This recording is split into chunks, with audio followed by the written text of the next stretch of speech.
में एक युवा का जीवन परेशानियों से भरा था। उसका नाम आनंद था। वह गरीबी, कठिनाइयों और चुनौतियों से घिरा हुआ था। क्यों मेरे साथ ही ऐसा होता है? मैंने कभी किसी का बुरा नहीं किया, फिर भी मेरी नियति इतनी बुरी क्यों है? आनंद ने कई बार प्रयास किया, लेकिन हर बार असफल रहा। उसकी आस्था और विश्वास धीरे धीरे कम होने लगे। एक दिन उसने सुना कि बुद्ध एक पास के गांव में आने वाले हैं। उसे उम्मीद की एक किरण दिखी और वह बुद्ध से मिलने चला गया। बुद्ध अपने शिष्यों के साथ बैठे हैं और आनंद उनके पास आता है। भगवान बुद्ध, मेरी जिंदगी में इतनी मुश्किलें क्यों हैं? क्या ये मेरी नियति है? क्या मुझे इससे कभी छुटकारा मिलेगा? बुद्ध ने मुस्कुराते हुए कहा, आनंद, तुम्हारी नियति तुम्हारे कर्मों का फल है। जो बीज तुम बोते हो वही फल तुम्हें मिलता है। पर यह भी सच है कि हर पल तुम्हें नए बीज बोने का अवसर मिलता है। आनंद थोड़ा भ्रमित हो गया। क्या नियति बदली जा सकती है? अगर सब कुछ पहले से तय है तो हम क्यों कोशिश करें? तुम्हारी हर क्रिया तुम्हारे भविष्य का निर्माण करती है। नियति वह नहीं है। समय लगता है, वैसे ही तुम्हारे कर्मों का फल भी समय के साथ आता है। बुद्ध ने एक और उदाहरण से अपनी बात को स्पष्ट किया।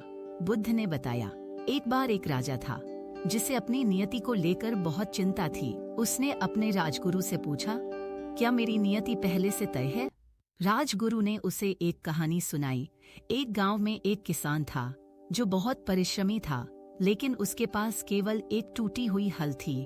फिर भी उसने अपनी मेहनत जारी रखी। एक दिन उस किसान के पास एक अमीर व्यापारी आया और उसे एक नई हल भेंट दी। किसान ने उस हल से अपने खेतों को और अधिक उपजाऊ बनाया और कुछ ही सालों में वह गांव का सबसे धनी व्यक्ति बन गया। राजा ने पूछा, क्या यह व्यापारी उस किसान की नियति का हिस्सा था? राजगुरु ने उत्तर दिया, नहीं, यह किसान के कर्म थे जो उसकी नियति में बदलाव लाए। अगर उसने मेहनत न की होती तो वह हल भी उसके किसी काम का न होता। यह सुनकर राजा को समझ आ गया कि उसकी नियति उसके अपने कर्मों पर आधारित है। आनंद अब बुद्ध की बातें समझने लगा था। आनंद ने बोला, तो भगवान बुद्ध, इसका मतलब है कि अगर मैं अपने कर्म सुधारता हूँ तो मेरी नियति भी बदल सकती है। बुद्ध ने उत्तर दिया, बिल्कुल, याद रखो, हर पल तुम्हारे पास अपनी नियति बदलने का अवसर है। तुम्हारे आज के कर्म तुम्हारे कल का भविष्य तय करेंगे, इसलिए सही रास्ता चुनो। आनंद ने बुद्ध को धन्यवाद दिया और वचन दिया कि वह अपने जीवन को बेहतर बनाने के लिए कड़ी मेहनत करेगा। यह कहानी हमें यह सिखाती है कि नियति कोई अटल सच्चाई नहीं है। हमारे कर्म ही हमारी नियति को आकार देते हैं। इसलिए कर्म करो और अपने भविष्य का निर्माण करो, क्योंकि नियति तुम्हारे हाथों में है।